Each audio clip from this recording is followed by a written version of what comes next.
Рады вітаць вас на адкрытай лекцыі для Тучага універсітэта. І сённяшняя наша лекцыя, гэта лекцыя цыклу «Уяўляючы Беларусь. Ідэі, вобразы для супольнай будучыні». Гэты цыкл лекцый ён працягвае тэматыку будучыні Беларусі, якая была распачата на сёлетняй канферэнцыі Летучага універсітэта. І гэты цикл лекцый ён тычыцца супольных праектаў, утопій, прагрэсу. І вось сённяшняя наша лекцыя прысвечана менавіта прагрэсу ў сферы біялогіі і, калі канкрэтна казаць, то ў сферы генетыцы. Сённяшні наш лектар, спадарня Даніленка Ніна Генусаўна, з'яўляецца вядучым навуковым супрацоўнікам лабараторыі нехрамасомнай спадчыны Інстытута генетыкі Акадэміі навук Беларусі. Ніна Генусаўна ўжо доўгі час працуе ў сферы нехрамасомнай спадчыннасці, і можна сказаць, што з'яўляецца вядомым навукоўцам у гэтай галіне не толькі ў нашай краіне, але і за мяжой. Прынамсі, кніжка Ніны Генусаўны «Міры геномаў» Арганел была вельмі прыязна прынята навуковай супольнасцю, і мне падаецца, што да сённяшняга дня такога кшталту труда няма на нашай прасторы. І да таго ж таксама хочу сказаць, што многія з вучняў Ніны Генусаўны з'яўляюцца выбітнымі навукоўцамі. Вось, напрыклад, мне вельмі прыемна казаць пра Алену Кушнірэвіч, якая ў мінулым годзе мела публікацыю ў Nature. Для навукоўцаў гэта самы топ кар'еры, можна сказаць, гэта прызнанне таго, што даследаванні праводзяцца на самым сучасным міравым узроўні. І вось Ніна Генусаўна таксама доўгі час працуе ўжо з рознымі аб'ектамі, таксама і з чалавекам, і з раслінамі. І мне вельмі прыемна, што Ніна Генусаўна сёння пагадзілася падзяліцца сваімі развагамі на тэму прагрэсу навукі. І вядома, все тыя вынаходніцтвы, весь той прагрэс, што робіцца, ён робіцца з добрымі намерамі вырашыць праблемы, палепшыць жыццё чалавека. Ці тут, як сказана ў тэме нашай сённяшняй лекцыі, даць новы шлях да здароўя, але вось народжаныя ў рамках біялогіі, ў рамках прадмета біялагічнай. Часам гэтыя тэхналогіі, гэтыя вынаходніцтвы, яны спараджаюць праблемы, спараджаюць такія пытанні сацыяльнага кшталту. І мне вельмі прыемна, што Ніна Генусаўна пагадзілася пакінуць такую утульную для кожнага навукоўца сваю прадметнасць, сваю біялагічную такую сферу, і пагадзілася паразважаць на больш шырокія праблемы, звязаныя з этыкай, звязаныя з тым, ці ёсць тая мяжа, якую нельга перакрочыць у гэтых тэхналогіях. І я вельмі рады даць слова Ніне Генусаўне, і лекцыя «Прагрэс генетыкі, шляхі да здароўя і новыя праблемы этыкі». Добрый вечер усім. Прабачце, але мой даклад будзе па-руску. Тут так атрымліваецца, што тэрміналогія і звычка размаўляць па-руску. Прабачце. Я рада видеть тех, кто пришел сюда, кому сегодняшняя погода не помешала, и грустный сегодняшний день Чернобыльской 30-летней годовщины все-таки не помешал сюда прийти. И я надеюсь, что то, о чем я буду говорить, будет вам понятно, будет в какой-то степени интересно, если я старалась, понимая, что вообще биологи есть в аудитории? Один, два, да? Нет. Но я старалась подготовить такую лекцию, которая не требует специальных знаний, кроме тех, которые все в школе получили, но, возможно, где-то я заигралась с терминами или с какими-то объяснениями. Если вы почувствуете, что это сложно или непонятно, вы можете поднять руку и остановить меня. Я не обижусь. Науке нашей 150 лет, и, может быть, кто-то помнит про чудака монаха Менделя, который скрещивал горошки, считал их по цвету и фактуре в монастырском саду. Он был один, его никто в тот момент не понял, его статью высмеяли, а его исследования забыли надолго. Ну и я не буду останавливаться на всей истории генетики, и мы сразу перейдем с вами в 1953 год, когда Вотсон и Крик открыли двойную спираль ДНК.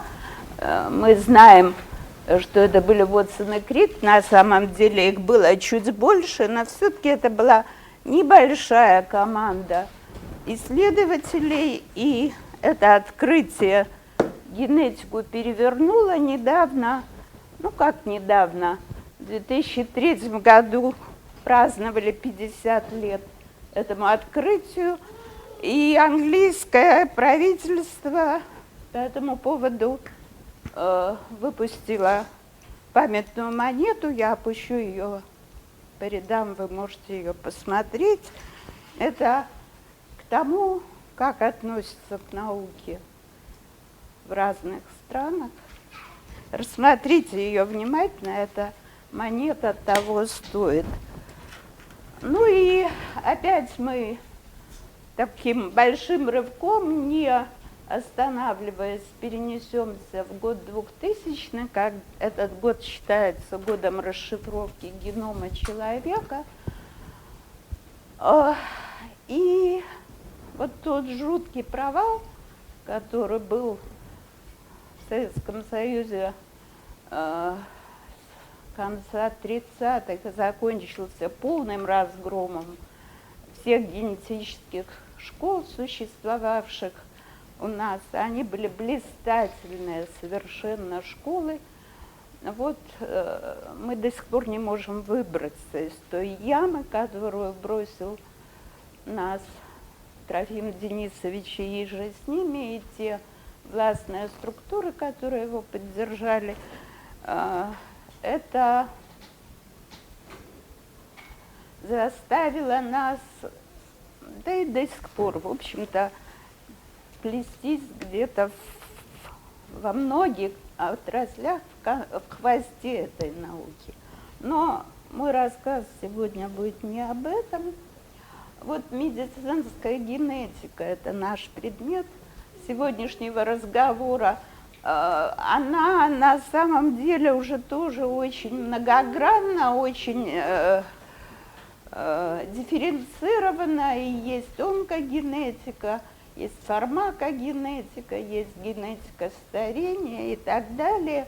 Ну, не вдаваясь в узкие проблемы, мы сегодня попытаемся с вами поговорить об общих вещах, о том, как генетика меняет нашу с вами жизнь и нашу судьбу часто, и хорошо это или плохо, обсудим. Вот если пройти по жизни человека, то уже само зачатие и первые шаги, первое деление клеток, это уже там, где стоят звездочки, это уже проблема этики, о которых мы сейчас немножко будем говорить. И до рождения человека период вынашивания, период так называемый пренатальный, туда тоже уже так всерьез внедрились генетические анализы, генетические какие-то методы исследования будущего человека. Ну а потом детство и далее вся наша жизнь она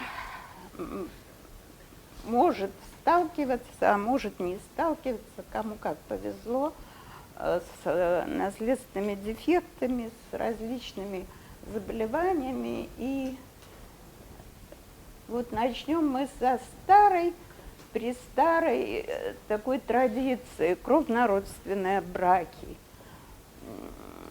Это такой традиционный способ заключения браков на уровне двоюродных сипсов. То есть сипсы, это, вы понимаете, это дети в одной семье. И вот браки между двоюродными братьями и сестрами, как оказалось, до сих пор предпочитают не менее 20% мирового населения. И не менее 8 с лишним процентов детей рождается от родителей родственников. Этот обычай, он не случайен, он распространен с давних времен. И особенно те, кто ведут до сих пор племена, ведущие такое племенное, то есть люди, ведущие племенной образ жизни. Когда-то это считалось благом, и этот обычай поддерживал семью, помогал женщине вырастить детей. И вот такой, я не историк, но я думаю, что очень-очень глубокие корни у этого процесса. И вот как сегодня по всему миру, какой процент таких браков, вот перед вами на этом слайде видно, что если такие страны, как США, Канада, Австралия, Европа, большинство стран, этих браков менее 1%, то Северная Африка, скажем, или Южная Индия, Средний Восток, это до 50%. Ну и есть такие промежуточные. К чему это приводит? Если у родителей не родственников посчитать такой общий риск мертворождения или рождения неполноценных детей, если его посчитать тотальный по всему миру, понятно, с большой ошибкой, плюс-минус, но все-таки это примерно 2,5%.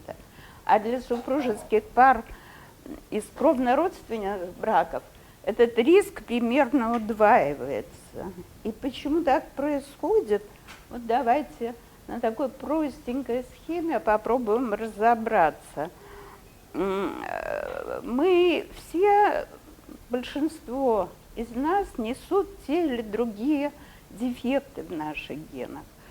Эти дефекты, или иначе их называют патогенными мутациями, как правило, в скрытом состоянии находятся. Если вот эти красные квадратики на хромосомах, которые тут изображены, если они в одной дозе, то есть либо от мамы, либо от папы, особь получает какой-то дефектный ген, то есть вторая, как бы запасная копия, которая и обеспечивает ему нормальную, здоровую жизнь, и он об этом дефекте не подозревает. И что происходит в кровнородственных браках? Дефектом может оказаться одним и тем же, полученным от какого-то общего предка. И тогда вот этот красный силуэт, особь получает обе копии какого-то гена, ущербное, дефектное, поломанное, и рождается больной человек. Дальше еще в таком браке, если будет несколько детей, по теории вероятности, там, половина из них будут внешне здоровыми, но носителями мутации, только 1/4 будет здоровых людей. И вот именно проявление этих скрытых, рецессивных, как мы говорим, дефектных генов, это результат таких частых аномалий, которые мы видим при близкородственных браках. И вот теперь представьте себе, вот вроде бы просто и понятно, да? Кто-то не понял эту схему, я думаю, поняли все. Но реально ли объяснить вот эту азбуку генетики, скажем, племенным жителям какого-то племени или сообщества? Не знаю. А теперь это проблема, которая много-много веков, а эта проблема абсолютно новая, и, в общем, это и достижение, и проблема одновременно. Экстракорпоральное оплодотворение. То есть это, ну, грубо говоря, зачатие в пробирке, и затем этот образующийся эмбрион подсаживают к матери. Значит, вот первый человек, который родился в пробирке, это Луис Джой Браун. И недаром второе имя у этой женщины было Джой. Джой – это радость, как вы знаете. То есть вот первый человек появился в Великобритании в 1978 году. А всего через 5 лет в Австралии получили первого в мире младенца, который родился из замороженного эмбриона. Ну и дальше все пошло очень быстро в разных странах. И в 2010 году у нас на планете около 4 миллионов человек родилось в результате вот этого самого экстракорпорального оплодотворения. Тогда же была вручена создателю этой теории Нобелевская премия. И, например, сейчас во всем мире Израиль лидирует, на 1 миллион жителей приходится 3,5 почти тысячи процедур ЭКО в год.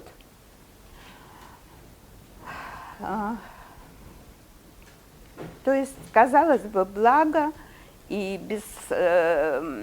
понятно, что к такому виду зачатия прибегают супружеские пары, которые долгие годы не могли иметь детей обычным путем, и это благо. При этом большинство религиозных конфессий против процедуры ЭКО более или менее резко возражают. И сейчас я очень коротко, может быть, не вдаваясь в подробности, покажу вам. Вот иудаизм, например. Есть аргументы «за», и первый из них – это вот необходимость выполнить заповедь «плодитесь и размножайтесь». Ну и есть другие аргументы «за», но есть еще большее количество аргументов против. И тут и сомнения в отцовстве ребенка, и сомнения в материнстве, в том случае, если применяется чужая яйцеклетка. Ну и оплодотворение, особенно возражение вызывает оплодотворение донорской спермой, которая приравнивается к супружеской измене. И тут же возражение по поводу проблемы разрушения понятия традиционной семьи. И все это достаточно серьезные аргументы. В православии тоже есть некоторое понимание, но, значит, вот если муж и жена не способны к зачатию ребенка, им следует со смирением принять свое бесчадие как особое жизненное призвание, говорит православная церковь.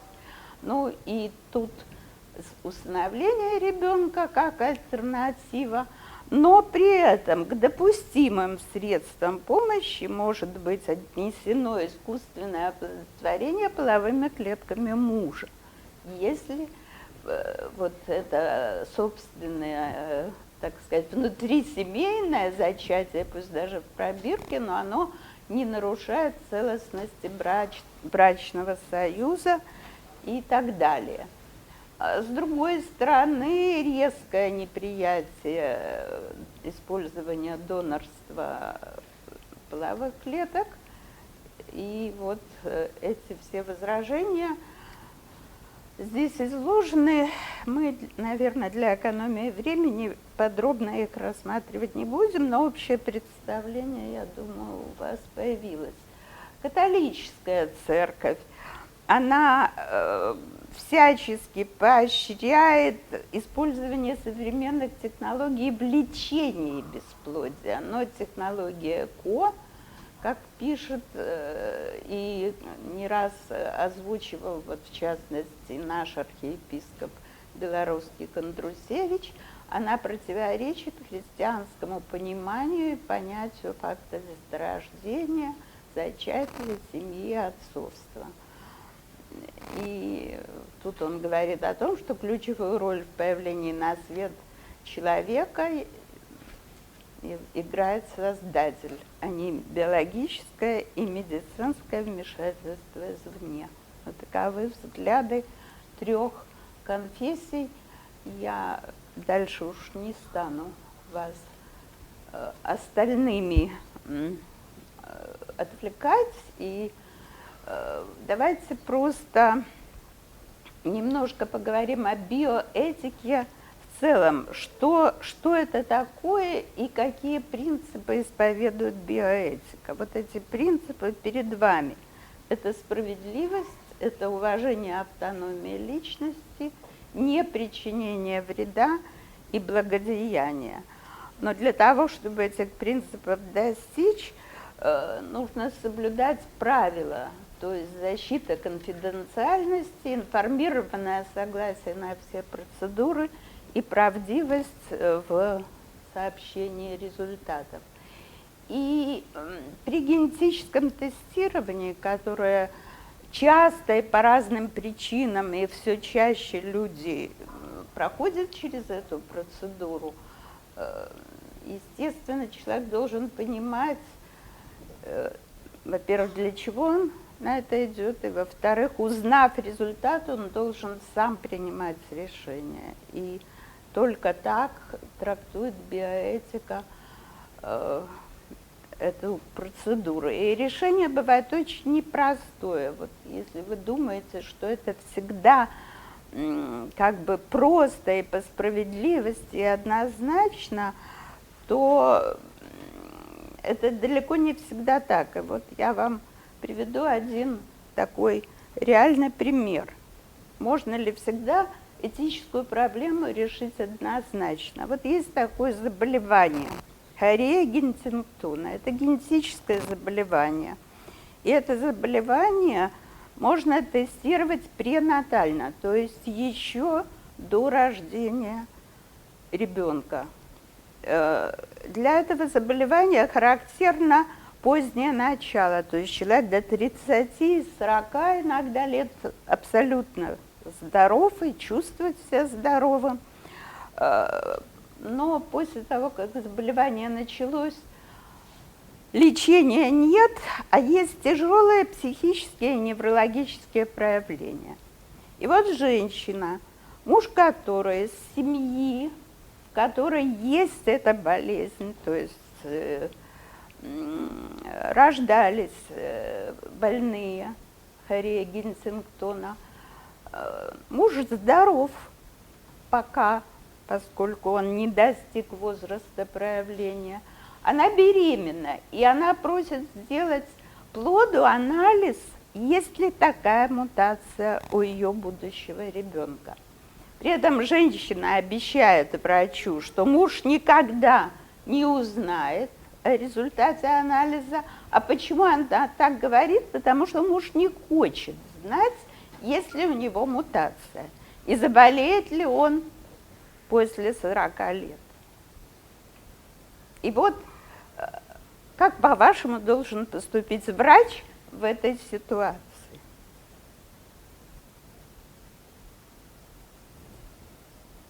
Вот это такой этический, такое решение, какое бы решение ни было принято, оно ущемит одну из сторон.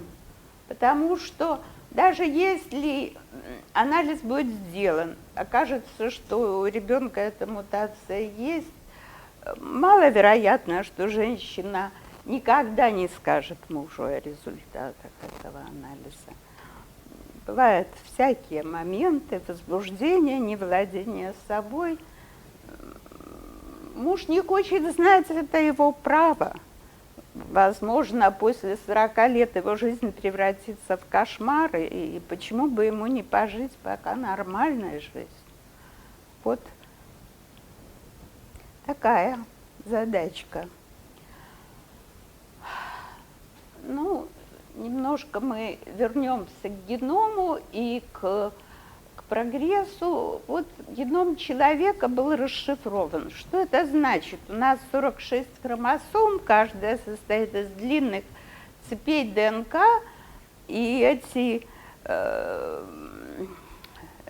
двойные спирали, они, говоря по-простому, это чередование 4 букв А, Т, Г, С, которые в разных комбинациях пишут нам всю нашу жизнь.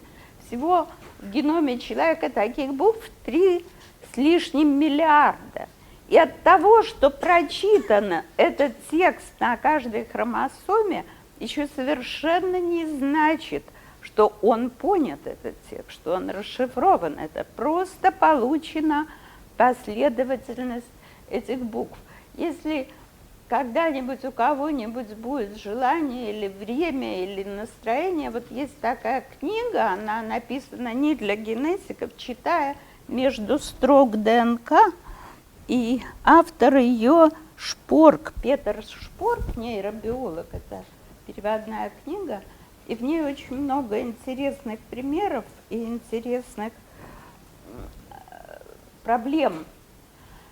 И вот еще даже до того, как был прочитан весь геном, все-таки отдельные гены на отдельных хромосомах, отдельные дефекты наши наследственные на уровне ДНК были поняты и прочитаны. И это дало возможность проводить генетическую диагностику. А что это такое? Это делать анализ ДНК с целью найти определенный дефект, который можно было бы подозревать в этой семье, или исходя из того, как заболевает человек.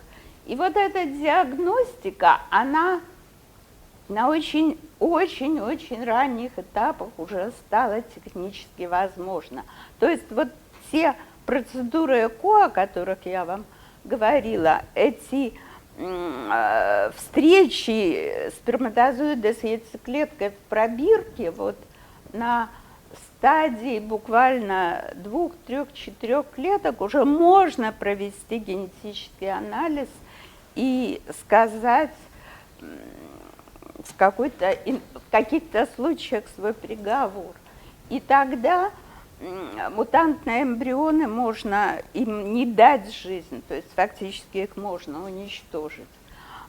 Дальше пренатальная диагностика – это когда ребенок, плод развивается в утробе у мамы, и есть подозрение, что есть тяжелый наследственный недуг, и тогда надо решать вопрос о целесообразности продолжения беременности, рождения этого ребенка. Тут есть масса методов уже совершенно неинвазивных, безвредных. Я только один вам объясню. Вот этот DOT-тест, который зелененьким выделен, можно взять у мамы каплю крови и найти в ней клетки плода и сказать, будет у него синдром Дауна или нет. То есть уже не нужно делать всех тех сложных процедур, которые когда-то делались. Вот такие есть методы. Ну и не будем объяснять все другие. В принципе, это дело уже медицинской техники.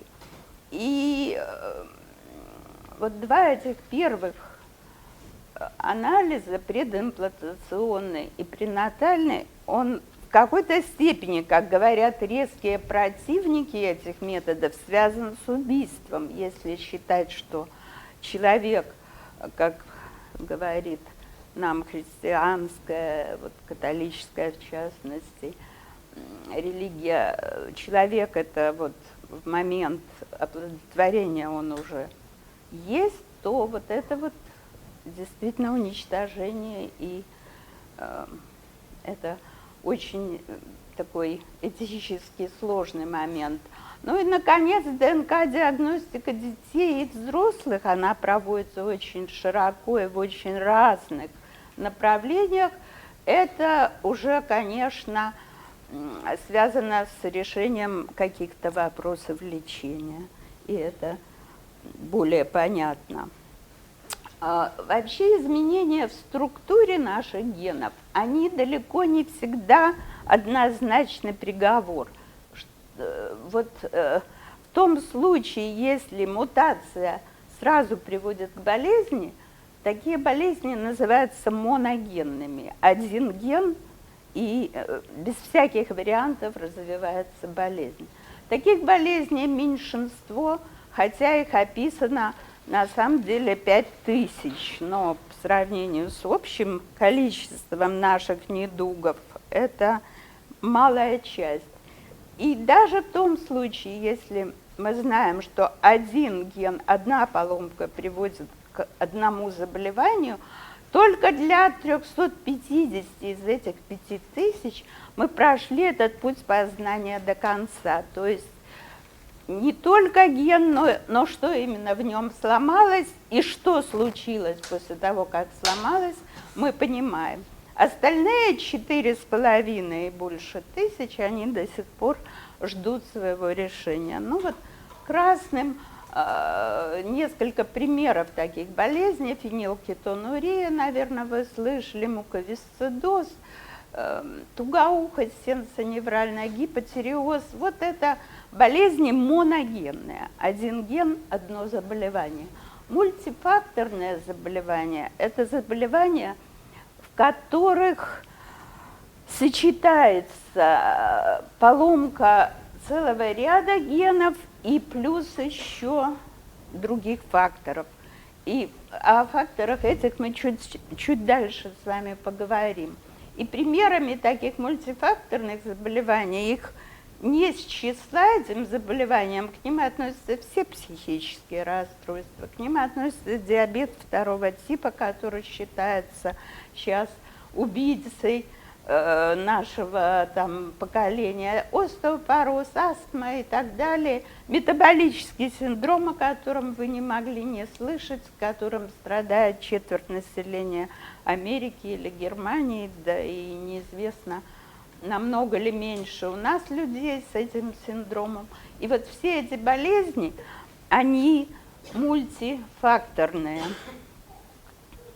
А вот когда болезнь мультифакторная, то вот перед вами, например, только генная сеть, одна из возможных генных сетей, это гены, которые взаимодействуют друг с другом и взаимозависят друг от друга при шизофрении.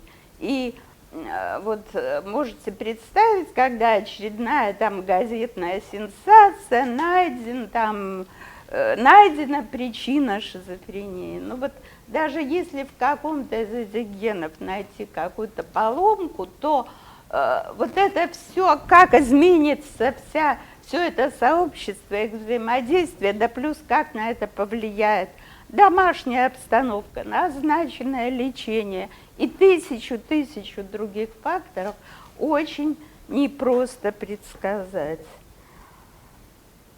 Ну, когда мы говорим о генных болезнях, то, наверное, все вы наслышаны про вот такие слова генная терапия. Я хочу вас огорчить, что вот не сегодня, и я думаю, что достаточно не скоро это будет реальной помощью для больных. Потому что на самом деле по генной терапии сегодня примерно 400 серьезных проектов в мире находятся на различных стадиях клинических испытаний. То есть то, что хорошо работает в лаборатории, в пробирке, в клетке, в культуре, это одно. А А вот клинические испытания – это то, без чего ни один метод лечения не может быть внедрен в практику. И вот вы видите цифры, первую стадию проходит большая часть, 260, вторую испытание на небольшой группе людей, которым нечего терять, вот 133, и только 3 проекта находятся уже на заключительной третьей стадии, когда эти клинические испытания делаются в большом масштабе. И генная терапия, конечно же, прежде всего большие деньги и большие интеллектуальные усилия предпринимаются для создания онкологических путей генной терапии, но не только. Вот есть целый ряд других заболеваний, которые тоже на каком-то пути проекты по возможной генной терапии этих болезней находятся. Но от того, что генная терапия еще впереди, не значит, что ничего не делается, так сказать, для лечения людей. Вот целый ряд заболеваний у младенцев лечат консервативно, то есть без хирургического вмешательства, еще до рождения этих младенцев. И такие методы можно назвать вот аритмия у плода, то, что сейчас в каждой поликлинике у беременной женщины определяют, насколько хорошо работает сердечко у плода, и при обнаружении аритмии кардиотропные препараты назначаются уже будущему ребенку, и целый ряд других заболеваний, тоже не будем вникать в их суть, но лучше давайте посмотрим, как это делается. Вот есть такой метод кордесинтез, и тут нарисована схема применения этого метода. Сверхтонкой иглой вводят необходимое для плода лекарства и гормональные вещества непосредственно в пуповину. Все это делается под контролем ультразвуковой детекции и достаточно успешно применяется. Но не все можно лечить консервативно, и в том числе у младенцев. И вот, кроме фетальной терапии, создана фетальная хирургия. То есть это хирургия плода, хирургия нерожденного ребенка. Критерием для применения такого рода вмешательства, конечно, очень строгие и выверенные максимально.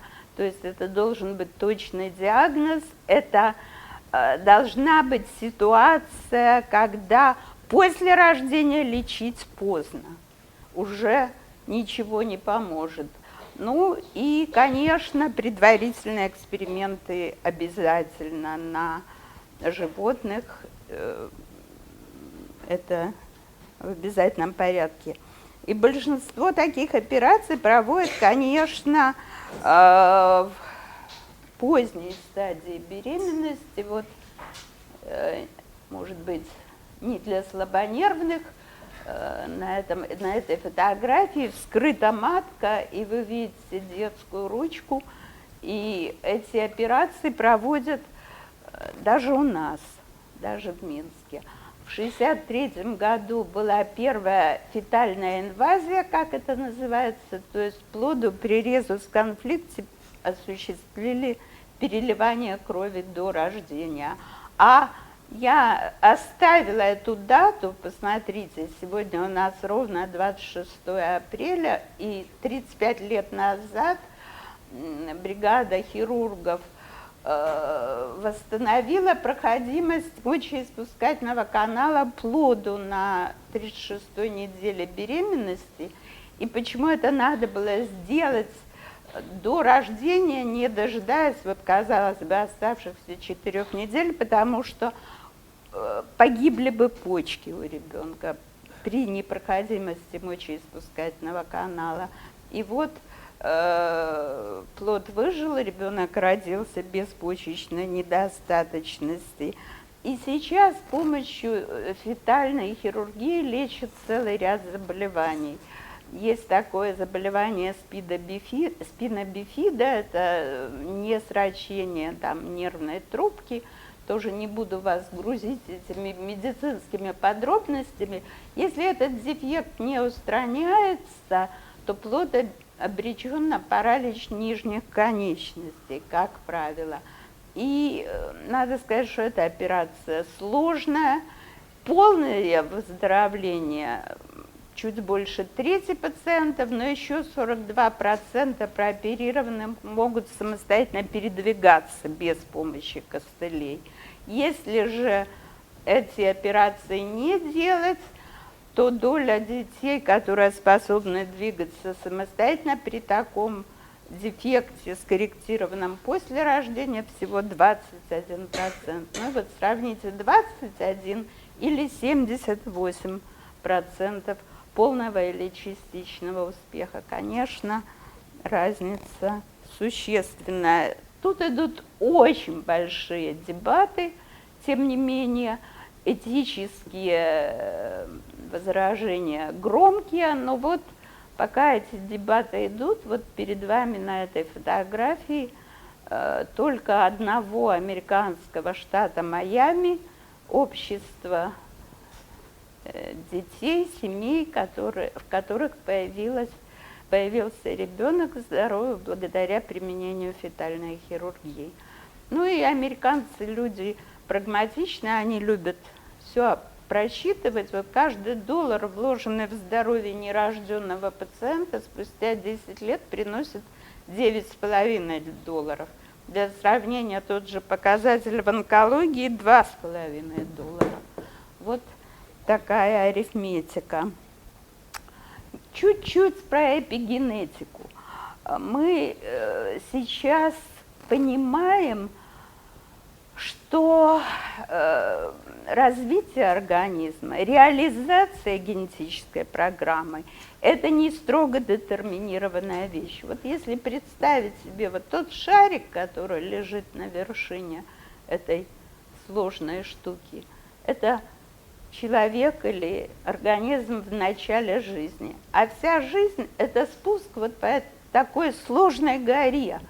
И можно попасть, шарик может покатиться по разным причинам по одной развилке, либо по другой развилке, либо вообще его может занести куда-то сильно в сторону. Он в конце концов всегда как бы пройдет свою жизнь, он съедет с этой горы, но он съехать сможет очень разными траекториями.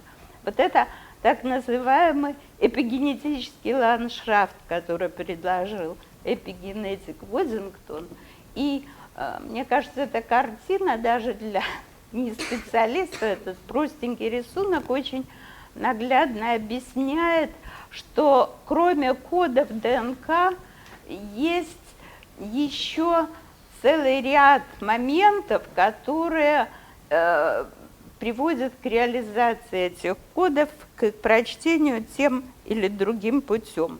И эпигенетика именно занимается изменениями функций генов, не в результате изменения структуры, вот, сменой порядка этих букв, а в результате всевозможных вторичных модификаций. Я не могу сейчас подробно рассказывать об этих модификациях, я только могу сказать вам, а вам придется мне поверить, что, как оказалось экспериментально, очень многие факторы способны наши гены перепрограммировать, то есть заставить громче говорить одни, замолкать другие и так далее. Огромное количество исследований сейчас проводится, скажем, насколько материнская любовь изменяет психику ребенка на всю жизнь. И это отражается даже не в структуре, а в так называемом метилировании его генов, то есть как именно громко или тихо говорят те или другие гены.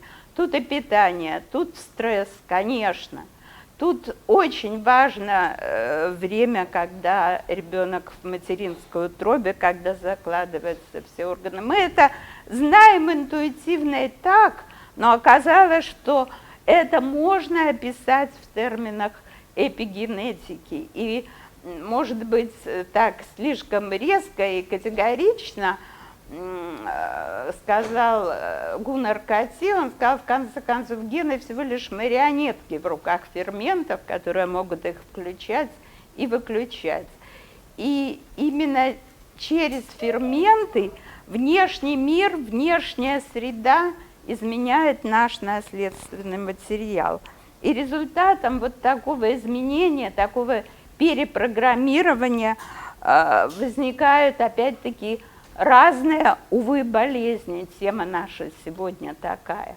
Вот предполагается, что, и это уже не просто предполагается, это уже доказано, что в эмбриональной и детской фазе каждый орган в нашем организме имеет свой критический период развития. Именно в этот период та или другая система очень уязвима, подвержена внешним влияниям. И ферменты, которые могут навешивать на нашу ДНК вот эти метильные группы, они действовать начинают очень рано, еще когда начинают только формироваться наши органы, наши конечности, все это на ранней стадии внутриутробного периода. И поэтому есть такое у эпигенетическое выражение «мы то, что ела наша мама». И вот простой пример, который все знают, обязательное назначение фолиевой кислоты, которую всем беременным врачи предлагают. Это не просто какая-то такая профилактическая процедура, она действительно меняет работу целого ряда генов. И все это показано было абсолютно точно. Недостаточное питание плода может воздействовать и аукнуться в старости для человека. Вот в зависимости от того, когда происходило тот или иной дискомфорт, недостаток тех или иных нужных питательных веществ, когда формируются кости, это может аукнуться остеопорозом в старости. Если клетки поджелудочной железы развиваются на определенной стадии развития плода, и была дисгармония, было неправильное какое-то питание или не совсем адекватное поведение мамы, это может аукнуться диабетом второго типа у человека на старости лет. Опять-таки, даже инфаркты миокарда могут быть следствием дефекта во внутриутробном развитии. Ну и вот такой забавный опыт, он не опыт, он наблюдение. И довольно длинная история, все-таки я решила вам ее изложить. Вот два генетика тщательно собрали данные о 239 жителях одного маленького городка на севере Швеции. История давняя, то есть они собрали сведения о людях, которые родились в XIX или в начале XX века. Вот отобрали жителей вот этих 3 лет рождения, потому что, по разным причинам сейчас. Во-первых, об этих людях была подробная медицинская документация. Потом установили даты рождения их родителей, их бабушек и дедушек. Потом подняли книги амбарные, где были документы об урожаях в этой местности в XVIII-XIX веках. И с помощью долгого, тщательного, подробного анализа эти два генетика точно установили, насколько хорошо жители этого города питались в определенные периоды своей жизни. И вот получалось, что если отцы и дедушки мужского населения, обратите внимание, сейчас объясню почему, в период, предшествующий пубертату, то есть наступлению половой зрелости, питались особенно хорошо, то их дети и внуки жили меньше и страдали диабетом и инфарктом миокарда чаще, чем обычные жители. И наоборот, если отцам и дедушкам в возрасте около 10 лет приходилось довольствоваться скудной едой из-за бедного урожая, то потомки мужского пола достигали долголетия и старческими недугами не страдали. Вот такой, казалось бы, парадоксальный вывод. И, значит, почему так происходит и почему именно у мужчин? Дело в том, что у женщин половые клетки формируются еще во внутриутробный период, и трудно потом проследить. Для каждого мужчины, если известен его год рождения, можно плюс-минус год-два определить, когда у него началось созревание этих половых клеток. И дальше вот это все сопоставление привело вот к таким выводам. И факты вещь упрямая. Сейчас я вам покажу несколько слайдов про долголетие, и вы вспомните, наверное, эту нашу историю, и почувствуете, что они перекликаются. Поскольку окружающая среда, как оказывается, влияет на наши гены, не меняя их структуры, но меняя их работу, то что получается? Получается, что исчезает вот та самая пропасть между биологическими и социальными процессами. То есть, конечно, Ламарк был немножко смешон, когда говорил, что жирафа подымала шею, тянула вверх, и чтобы достать до листьев, и постепенно эта шея удлинилась. Но вот теперешние наши эксперименты и наблюдения уже на новом уровне показывают, что не только на жизнь самого человека, но и на его потомков через это изменение регуляции, которое может передаваться даже следующим поколениям, среда влияет и изменяет какие-то коренные вещи в нашей с вами жизни. И вот история, две маленькие истории про долгожителей. Значит, это Япония, а юго-восточнее есть такие острова Рюкю. Эти острова Рюкю еще иначе называются острова столетних. Значит, вы знаете, что в Японии, в общем-то, и без того высокая продолжительность жизни, но на этих островах она чрезвычайно высокая. И, значит, кровяное давление, холестерин, инсулин, все это у большинства старожил, как у подростков, сердечное заболевание вообще редкость. Даже онкологические заболевания намного реже наблюдаются, чем у жителей других регионов. И в чем причина такого завидного здоровья, пытаются понять геронтологи.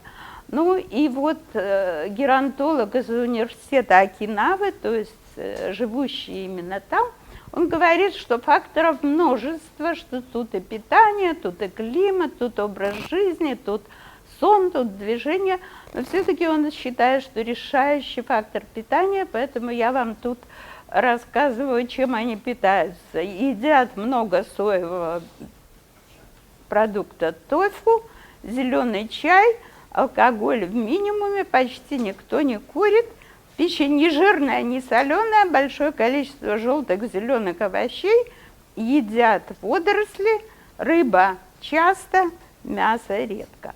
Ну, в общем, это очень похоже на то, что теперь проповедует большинство таких фанатов здоровой жизни и у нас в Беларуси. Обитатели этого острова едят небольшими порциями, скорее слишком мало, чем слишком много, отличаются большой активностью. В результате у столетних не наблюдается даже намека на животик. И когда проводились над ними все эти наблюдения, считали их индекс массы тела. Ну, это, вы знаете, это масса тела, деленная на вес в квадрате. Он у них колебался между 18 и 22. Для нас, многих, 25 – это мечта. А чем ниже, тем лучше. Вот такой индекс массы тела у этих столетних японцев. Есть другой остров, уже в море Средиземном, Сардиния, и там есть деревня, где в одной деревне 7 человек старше 100 лет, и это а в деревне всего 2500 человек, то есть получается, что один столетний на 357 жителей можно сравнить число долгожителей в Штатах 1 на 5000, и у них вообще считается, что хорошая цифра, вы ее запомните, потому что чуть позже я вам покажу наши цифры. Значит, и когда геронтолог уже из Болонского университета, итальянский, анализировал, то, признавая все те же факторы питания и так далее, он сказал, что нет, еще важный очень фактор – здоровое старение большей частью наследуется. То есть, исследовав больше 1000 столетних из деревень Сардинии, он обнаружил, что большинство обследуемых находятся между собой в близком родстве, не путайте с кровнородственными браками, но у них есть некий общий предок, ну, как бы с одной стороны. То есть некий ген Мафусаила, мы, конечно, иронично немножко к этому относится, это не может быть один ген, но тем не менее роль наследственности тут явно тоже прослеживается. Кое-что еще общее у этих крестьян-долгожителей оказалось. Поля на склоне горы, деревня, вот эта, о которой речь шла, 2500 жителей, и поля вот этих долгожителей выше или ниже были родной деревни. То есть, выполняя ежедневную работу полевую, им еще приходилось либо подниматься, спускаться, либо наоборот спускаться и подниматься. Дополнительная нагрузка, постоянный тренинг. Вот так ли это повлияло или нет, но факты вещь упрямая. Вот Белоруссия. У нас один столетний приходится на, ну, почти на 17 тысяч жителей. Но, грубо говоря, это в 3,5 раза хуже, чем у американцев. Конечно, мужчин меньше, чем женщин. Ну, причины, наверное, тут причин много, и часть из них вы можете сами объяснить. И лидером по числу долгожителей у нас является Гродненская область, на второй позиции Минская и Минск. К сожалению, Могилевская и Гомельская на последнем, возможно, и Чернобыль тут приложил руку, а, возможно, и другие вредные привычки.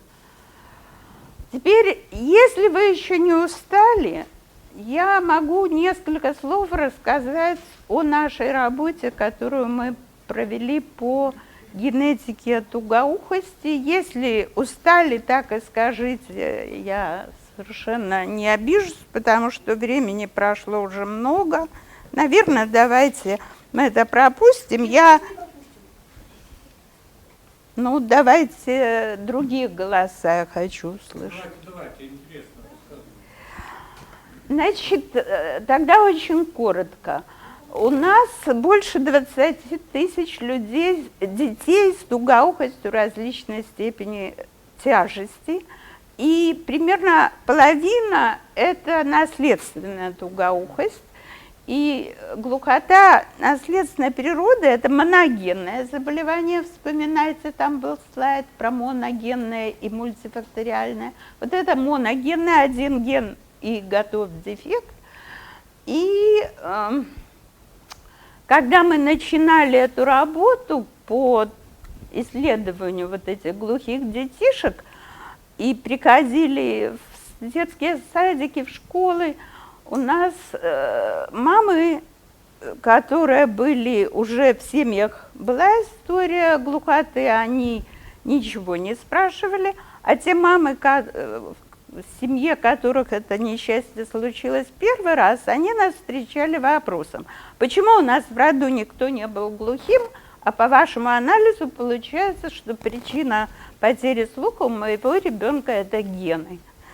Ну и вот для того, чтобы им объяснить, почему это так, можно вспомнить ту картинку, которая была в начале, про кровно-родственные браки. Можно еще раз посмотреть, что если дефект, один ген, он скрыто передается из поколения в поколение, и вот пока у партнера по браку не было этого дефекта, то в семье этот дефект передавался через много-много поколений, и люди все, дети и их дети, имели нормальный слух. До тех пор, пока человек не вступал в брак с другим носителем такой же мутации. Вот вы вспомните сейчас эту картинку, и вот получается в результате этого случайной перекомбинации хромосом, если попадает две дефектные хромосомы одному ребенку, то ребенок рождается глухим.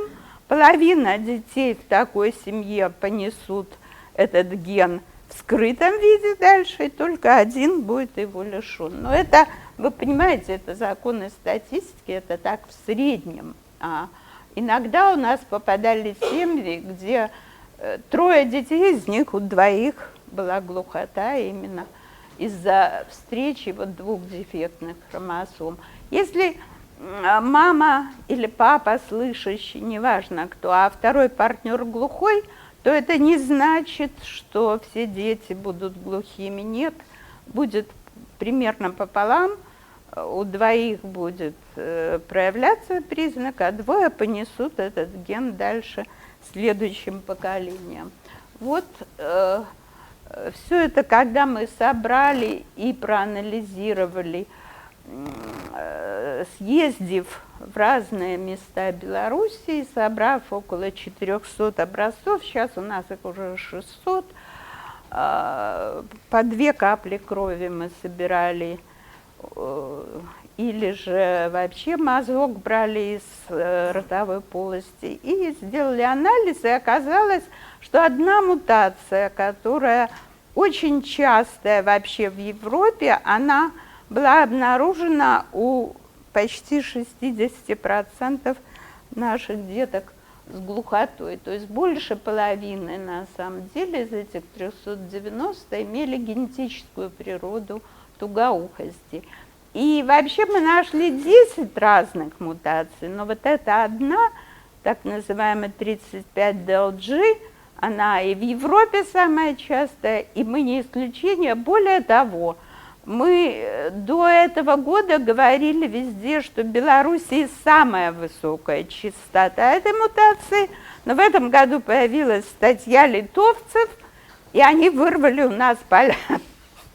Первенство оказалось, что у белорусов каждый 17-й несет эту мутацию в среднем, а у литовцев каждый 14-й. Ну вот мы когда-то были общим государством, и, видимо, тут общий предок насолил и нам, и им. И вот если нас сейчас с вами тут, ну сколько, 25-30 человек, то минимум один, а может быть и двое из сидящих здесь несут вот эту мутацию в скрытом виде. Ну, я вас не сильно напугала. Для чего при глухоте проводить этот анализ? Казалось бы, ну все, слух вернуть ребенку нельзя, если все-таки ген сломан, его не починишь. Хотя моя аспирантка сейчас уехала в Бостон и работает в лаборатории, где ищут, как чинить ген. Но не знаю, как скоро найдут. Но вы знаете, что сейчас есть очень продвинутые способы встраивания чипов. И чем раньше этот чип попадает в организм ребенка, тем лучше развивается у него речь. И поэтому очень важно вовремя поставить диагноз. Было так странно, что некоторые мамы детишек, они согласны были на все, чтобы им сказали, что у вас там тяжелая инфекция у ребенка, еще что-то. Когда мы им говорили, нет, у вас поломка генетическая, они отказывались в это верить, как будто бы это какая-то их вина. Они начинали мне, вот звонили свекрови и говорили, это невестка принесла в семью. В общем, начиналась какая-то такая непродуктивная история, разборка, когда на самом деле цель вот такого анализа – это как можно быстрее определить истинную природу тугоухости и помочь ребенку. А более того, еще и проконсультировать семью. Ведь не всякий готов, зная, что в семье есть носительство такого гена, не всякий готов к рождению этих детей. И я знаю, что в «Мать и дитя» они делают пренатальную диагностику, и некоторые пары прерывают беременность, хотя это далеко не самый тяжелый недуг, который может быть. Просто обычно нейросенсорная тугоухость. Да, да. Нет, ну вот она вся и есть нейросенсорная или нейросенсорная, но у нее могут быть разные причины. Тут мы не будем тоже подробно разбираться, вот просто поскольку наша коллега сейчас работает в Эстонии, я интересовалась, как они делают ли это генетическое тестирование, и, конечно, там это обязательно, а у нас пока это генетика не предусмотрена. Мы в рамках нашего проекта по результатам пытаемся достучаться и показать, что это нужно, но пока говорят, что дорого.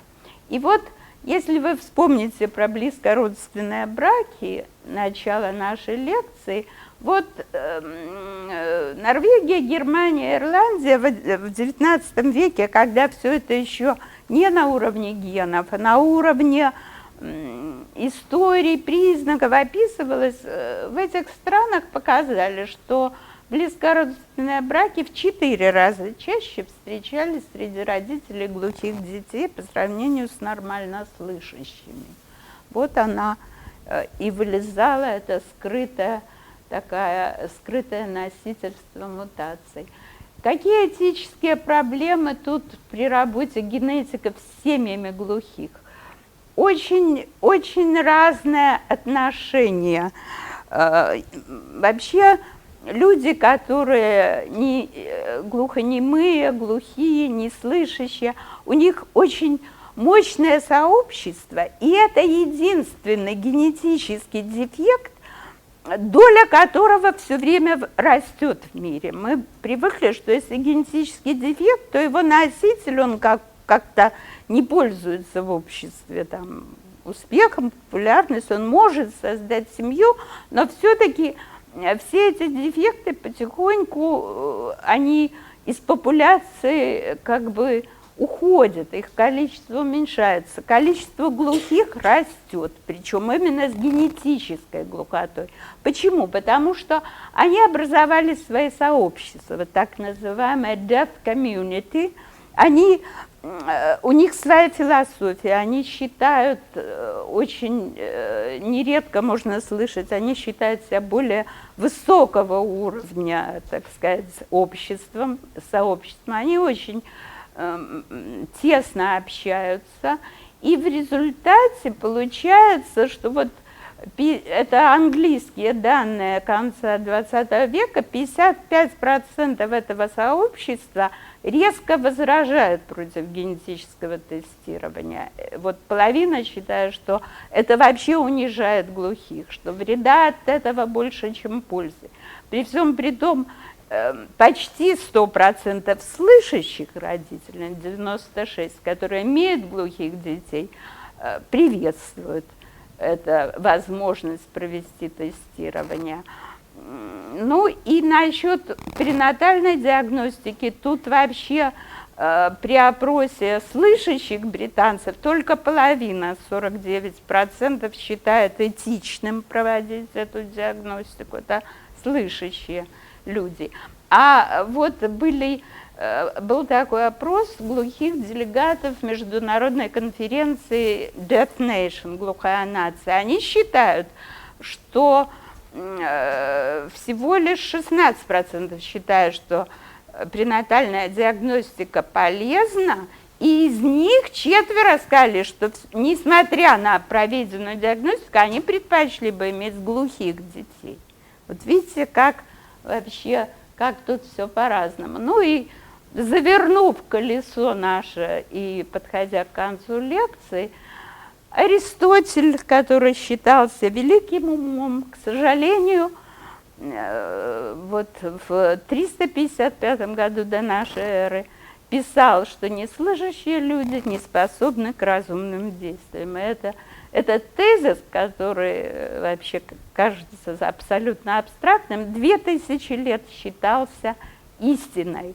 И только вот этот человек, Джероламо Кардано, кстати, по его имени Карданный вал был потом назван, он вообще уникальная личность, он дипломированный врач, он профессор математики, при этом он баловался составлением гороскопов и астрологических альманахов, и добаловался до того, что он опубликовал гороскоп Иисуса Христа и был обвинен в ереси, и ему пришлось, посидев несколько месяцев в тюрьме, просить у папы отпущения грехов.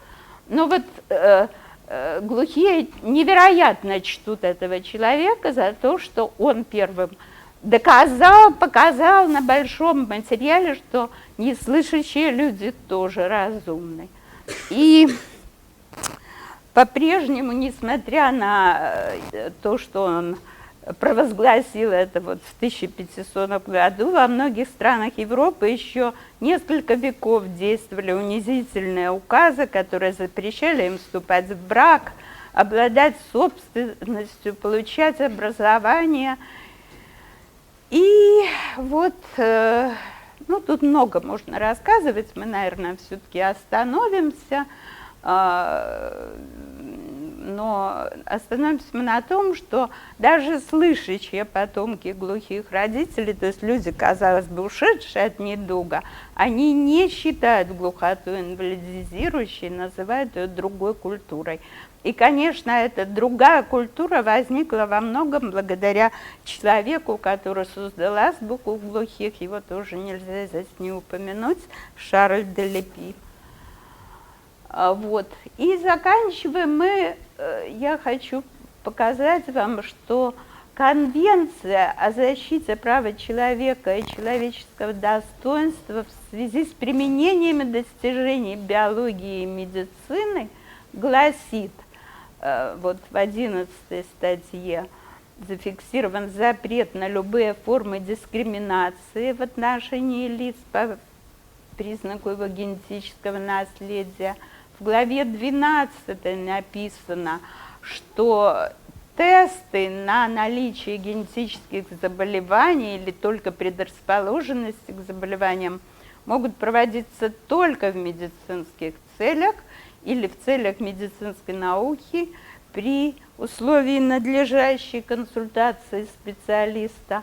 А потом в этом же документе вмешательство в геном, направленное на его модификацию, то есть переделку, может быть осуществлено лишь в профилактических, диагностических или терапевтических целях. И только при условии, что оно не направлено на изменение генома наследников этого человека. То есть признается вмешательство в геном отдельного человека, а никак не на весь род. Ну и запрет на использование генных технологий с целью выбора пола. Все это такие серьезные очень документы. Ну и заканчивая, я вам хочу показать вот этих людей. Это выдающиеся генетики Советского Союза, России, кто-то из них начал еще до революции, и все они жертвы сталинского режима. Двое из них, Петр Фомич Ракицкий и Антон Романович Жебрак, жили и работали в Белоруссии какое-то время их жизни.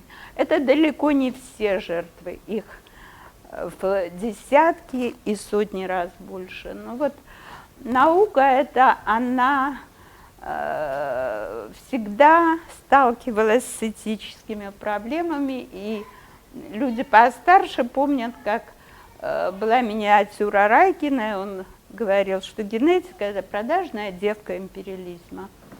Ну, Спасибо. Он использовал цитату из публицистов. И про кибернетику так говорили, и не только про генетику. Но кибернетики все-таки отстояли свое сообщество. Генетики пали жертвой. Я таки дякую. Може питання? Можно вопрос? Пробачьте, что задолго. Большое спасибо за блестящую лекцию. Скажите, пожалуйста, какова точка зрения современной генетики на природу раковых заболеваний сейчас? Вы можете как-нибудь прокомментировать? Это можно отдельную лекцию прочесть, если в двух словах, то тут тоже есть момент генетический, когда изменение структуры ДНК, но не во всем организме, а в части клеток, из которых образуется опухоль. И плюс это еще вопросы эпигенетики, то есть регуляция, то есть как иммунная система организма может бороться или не может бороться в данный момент с этими появившимися чужеродными клетками. Но это очень долго, и это отдельная лекция. Я, извините, не могу так вот в словах.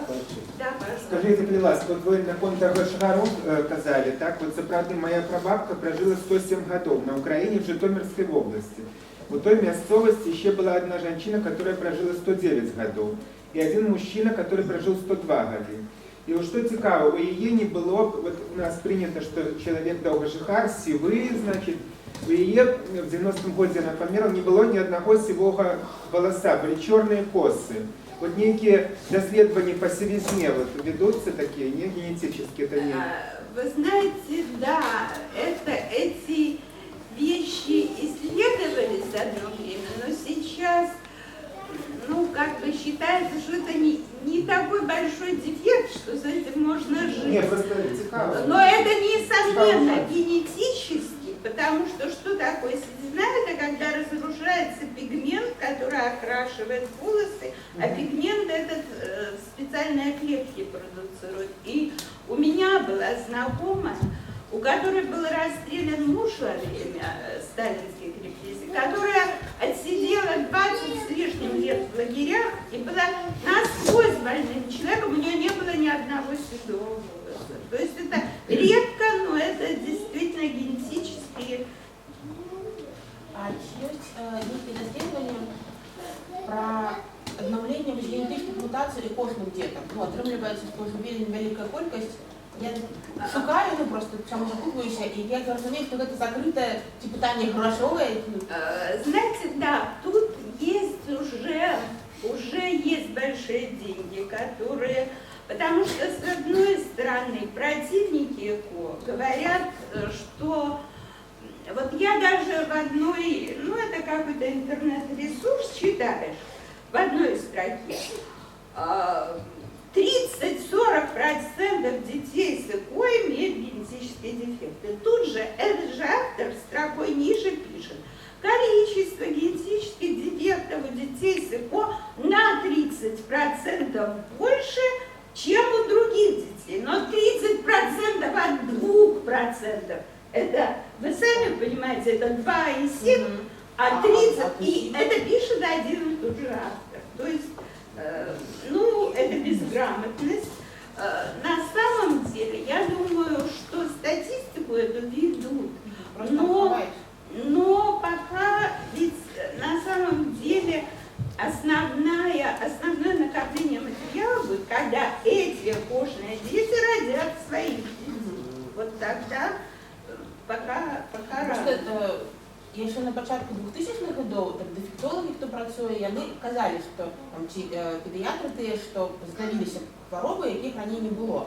А зараз запитуєш тих же самих людей, і кажуть, ну ми не можемо нічого сказати, ну ми не ведаємо, ну може бути. І так цікаво, як змінилися, таке враження, що це би заборона. Ну, в центрах ЭКО вам, конечно, будут говорить одно, в обычных поликлиниках, наверное, другое, но я знаю, что в некоторых наших центрах сейчас работают грамотные генетики, и я надеюсь, что со временем мы получим реальные какие-то данные. Ось мені питання практично може бути в такому випадку з колегі Хантінгтон, які проводили. Ось я так зрозумів, що ось у цій ситуації фактично доктор отримується якби весь тяжар етичного вибору і проблеми, він складається на доктора. Так. То Бог якби зрозуміло того мужчину, який не хоче відати. І так само зрозуміло та жінка, яка хоче відати. Что бы ён не зрабіў, ён некаму пашлю. Ну, атрымліваецца, што вось гэтыя тэхналогіі, яны па сутнасці, ну, як бы такім цягніком, на яго там навальваецца, і ён па сутнасці... Ну, як зважыць, І тут гэтыя канвенцыі, што вы прыводзілі, ну, гэта такое, нейкая слабая дапамога, як кіравацца. Я могу еще рассказать, у меня была одна аспирантка из Америки, которая, ну, когда-то работала в Минске, потом попала в Америке в центр. Уникально они разработали технологию, если ребенок заболевает лейкозом, а детский лейкоз это, к сожалению, нередкая сейчас вещь.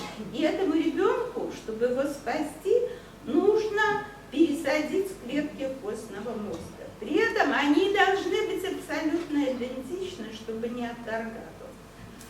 Если идентичности этой, скажем, ни у папы, ни у мамы для вот такого ребенка нет. Что разработали, это, кстати, бывшие украинские генетики, переехавшие в Чикаго, что они, какую методику они разработали? Пробирки. У этой мамы и у этого папы берутся половые клетки и создается группа эмбрионов, не один. И из них выбирается такой, который полностью идентичен генотипу больного ребенка. Он подсаживается маме, в семье рождается новый ребенок, который, кроме того, что он рождается, ну это радость самой семье, он спасает своего больного брата или сестру. Я считаю, я когда узнала про эту работу, еще не было разговора об этой, мне показалось, что это, ну, очень благородный путь. Но оказалось, что у этой работы тоже много этических противников, которые говорят об убийстве вот этих остальных эмбрионов. Это же по сутности, это селекция. Ну, во имя чего это селекция?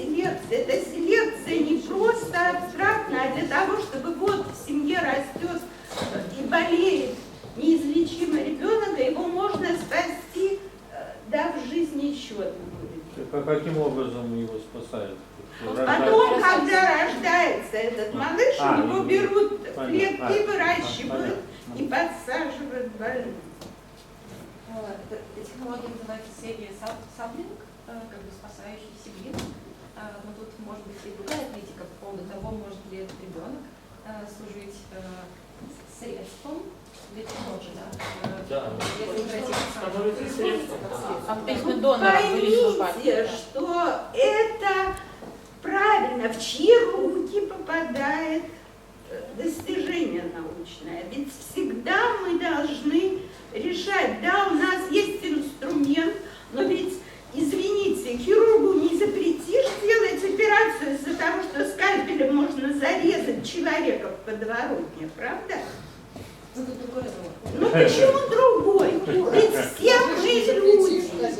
Все мы люди. И инструменты, которые разрабатывают одни, в руках других могут причинять зло. Живой человек становится инструментом. По большому счету, его собирались рожать, и он родился только для того, чтобы... Кстати, донором. Но это Да, не стать донором. только для того, но все равно семья могла колебаться, могла решать. А зато теперь две жизни. а теперь две жизни. Да. Большую правовую согласна. Я продолжу. Спасибо за вашу лекцию. Меня зовут Анна, я тоже генетик. Я тоже работала в Институте цитологии и генетики, в другой лаборатории. Но сейчас я занимаюсь социальными исследованиями и, в частности, биоэтикой. И те темы, которые вы раскрывали, они в действительности, даже про такое можно говорить гораздо больше.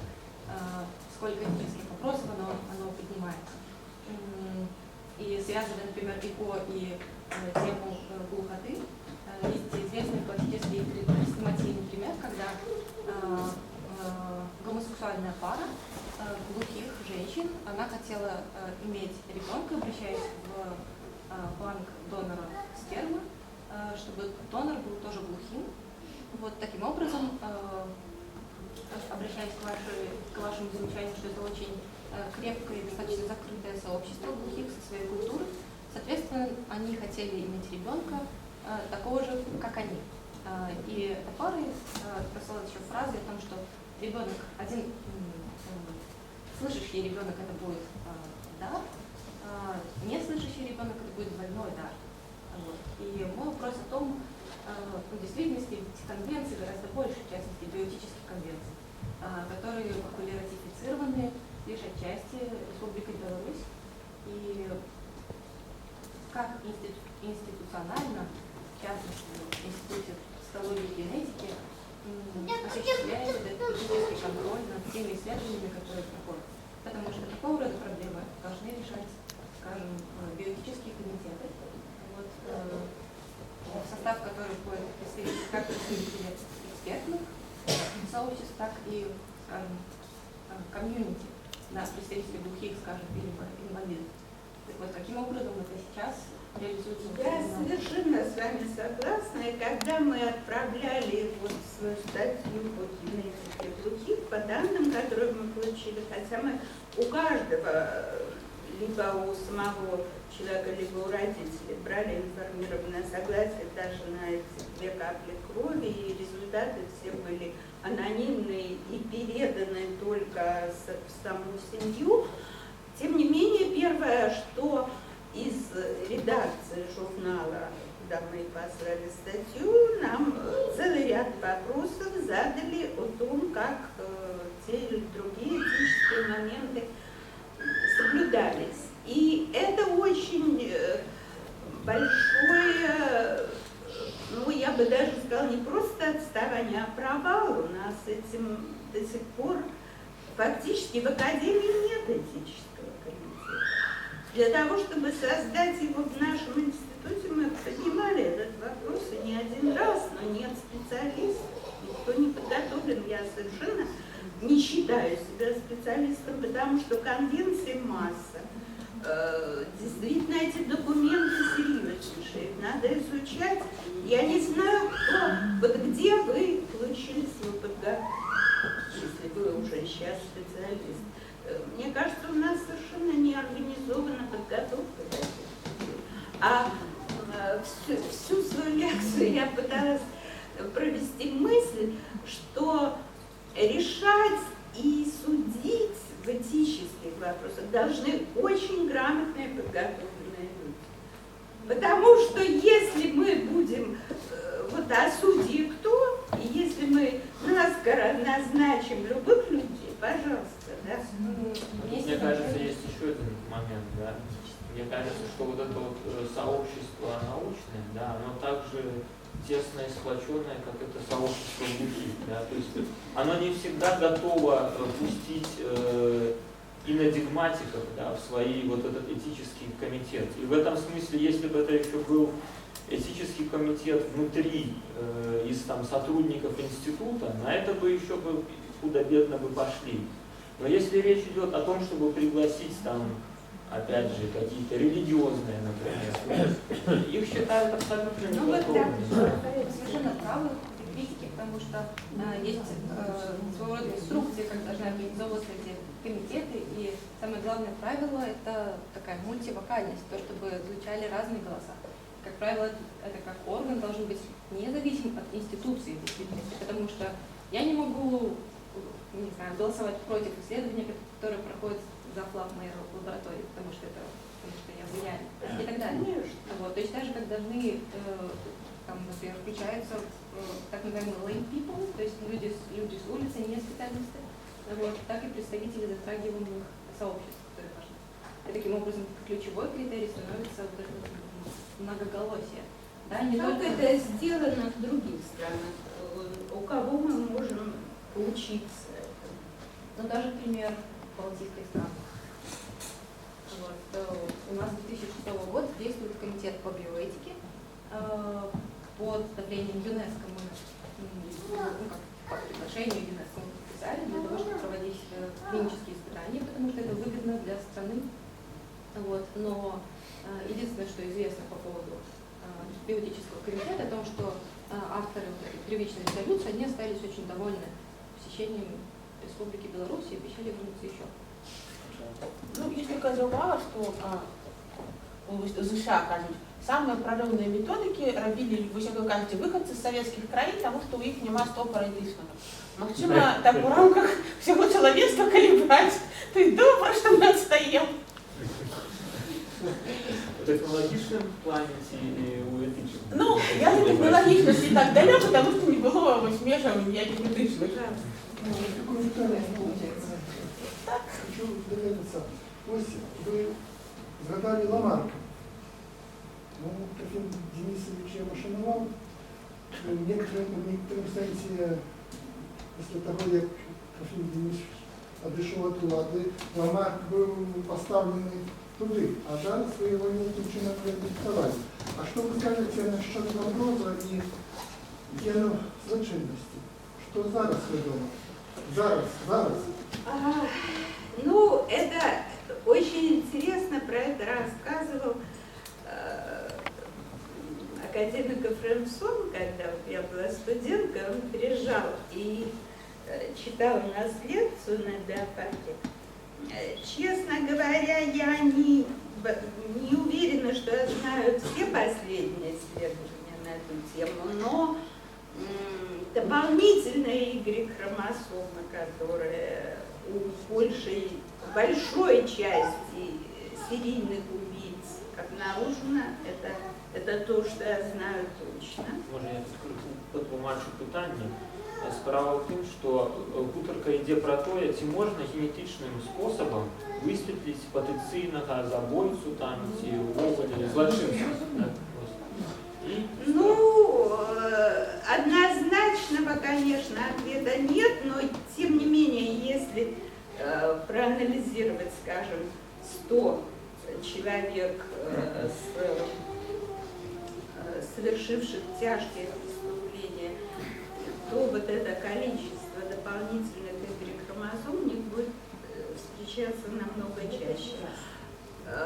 Кроме того, да, ну да. Ну, нет, я просто к тому, А что ужасно то, что если мы, допустим, такого рода исследования проводим, мы знаем, да, что дополнительные хромосомы – это возможность совершения преступления, да? Но это же совершенно не обязательно Совершенно не обязательно. И тогда к чему, как бы, что набирают это знание, по большому счету? Это ведь не просто совершение преступления, это более высокий уровень гормонов, приводящих к агрессивности. Ведь можно же, если человек хочет и знает об этой способности, это можно регулировать. Знаете, вы когда рассказывали, да, у меня возникла одна из... я, в общем, никогда особо не интересовала темой, но вот все, что я понимаю, это иллюзия, ну, то есть в связи с исследованиями и информацией о них, это иллюзия информированности. Да? Вот, вы рассказываете, понятно, что такое количество факторов влияет на то, как будет что-то проявляться. Да? Не всегда. Есть ведь моногенные признаки. Ну, да, даже, я так понимаю, эти моногенные признаки, там есть какие-то дополнительные внешние факторы. Есть, ну, в общем, то, с чем человек, особенно если это агрессивный, да, это там воспитание, там работа над собой и так далее. Но при этом, когда мы обращаемся вот к этим основаниям, генетическим, у нас возникает иллюзия, информированности, да. И эта иллюзия, особенно, когда мы чуть-чуть про это знаем, то есть быть действительно до конца уверенным, да, в каких-то вещах, это очень сложно. А иллюзия возникает. И вот, это, мне кажется, каким-то дополнительным минусом. То есть я понимаю прогресс в науке, и он дает вот это ощущение, что мы что-то знаем про то, как будет складываться наша жизнь, там, жизнь ребенка, еще не родившегося, как угодно. И вот, мне кажется, это такая большая иллюзия. То есть на самом деле мы не знаем. Я думаю, на самом деле, вот, особенно обычному человеку, да, то есть не ученому, да, а вот обычно там матери, которые там что-нибудь проводятся, там какие-нибудь анализы, да, и у нее возникает иллюзия тому, что она знает уже, как это, чем это может закончиться. Наверное, я именно про иллюзор. Дело в том, что мы ведь не проводим скрининг, скажем, вступления на генагрессивность. Мы же не делаем это. Но от того, что мы пытаемся объяснить агрессивность некоторых людей, ведь нормально, что часть преступников анализируется на вменяемость, и тогда им разные меры пресечения, если это показано, что человек болен. А если мы покажем, что он болен из-за того, что у него аномальный геном, что в этом такого? Тут может быть отчасти есть рациональное зерно. Ведь даже в нашем институте проводятся исследования на предпочтение тому или иному виду спорта. Да? То есть тут как бы может возникнуть иллюзия, гениальности, Мы не будем биатлон. обсуждать этих исследований. Агрессивность есть.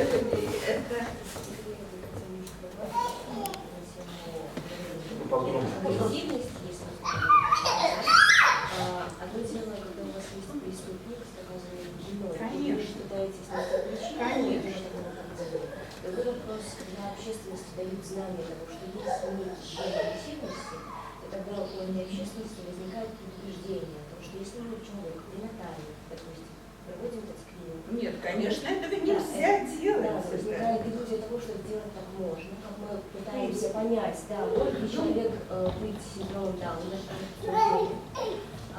точно так же можно условно сделать этот пренатальный скрининг, узнать, что у человека есть этот. Кто же разрешит такой скрининг? А сколько Бог случилось? Тобто, про попередження, про додаткову готовність ігрових хромосом. Можна дати чоловіка у агресивні види спорту, або, приучить до того, как выкликать в эту агрессию в мирное русло. Здесь скорее вопрос, что то есть сейчас с определенными заболеваниями идет обратный, как называется, когда человек формируется на одном столе. И здесь вот такая ситуация в обратную сторону, когда есть диагностика этого заболевания, и возможно она появится, возможно нет. Заболевание не будет возникать просто в 30-40 лет. Когда у матери есть уже это знание, то есть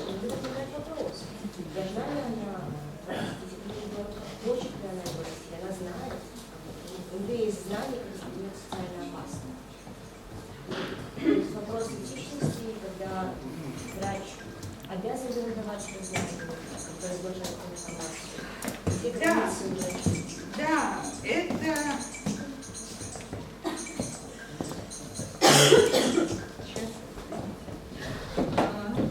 Конечно, это очень сложные вопросы.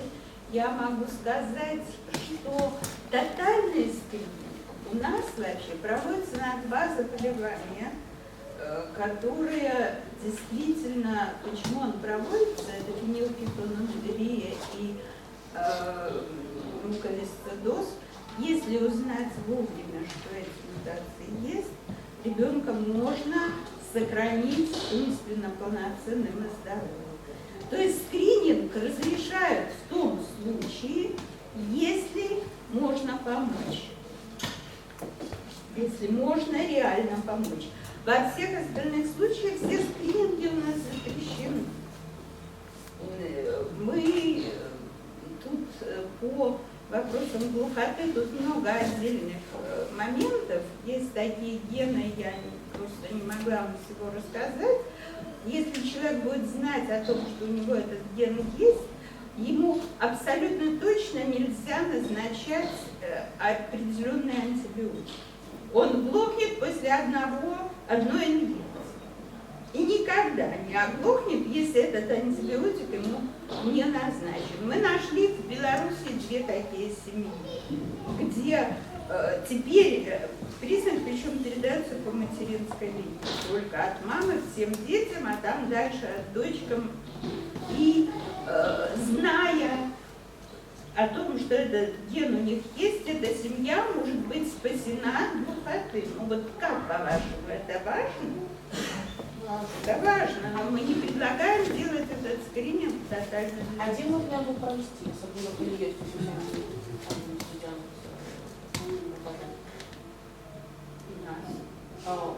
тут у вас мотивация его робить усім остальным детям. Ну, это мы отдельно. А ви святите специфіку, наприклад, зараз модно кожні годи робити розшифровку генома, ну, все это модно такой, что перед шлюбом, поглядим, поравнаем. Есть у нас такая практика, где робить у нас такое? Для нас это слишком дорого. Можно не нашлись бы желающие. Не, на самом деле, я не знаю, это уже такая практика, вы можете просто дослать по почте, там, слину, ну, там я докладно уже не ведаю, и это могут зробити або у Чехии, або навіть у Штатах. Там, вы хочете, или не хочете отрымать свою... Нет, у нас просто берут и отправляют. Є ще питання перед вами? Я хочу знову питання і ще одне розважання, яке з'явилося, воно зв'язано з розробкою норми і дефектом. Так? Тобто, особливо те, що ви казали під кінець про простих і про те, що ну, які речі, які, там, наприклад, таблиці здоров'я, ці уявлення про них нормальність, ми лічимо там, дефектом, а насамрэч ну, у інших культури это может не быть дефектом. И ось, ну, і це так само така ну, тема, яка просто, коли навіть дослідження, там ну, навіть слово, вони, ну, якби, ніби існує там така ну, ідеальний чоловік, абсолютно там здоровий, и все остальное дефект. Вот это разумеешь, что ну, не бывает идеального человека, не бывает нормы, и разумеешь, по норме оно изменяется. Даже критерии красоты, вы же прекрасно знаете, они менялись, когда-то было модно бледность интересную, ради которой пили уксус, затягивали талии, а когда-то, наоборот, такие робинсонские формы, все это меняется, и эстетика меняется, и этика вместе с ней меняется.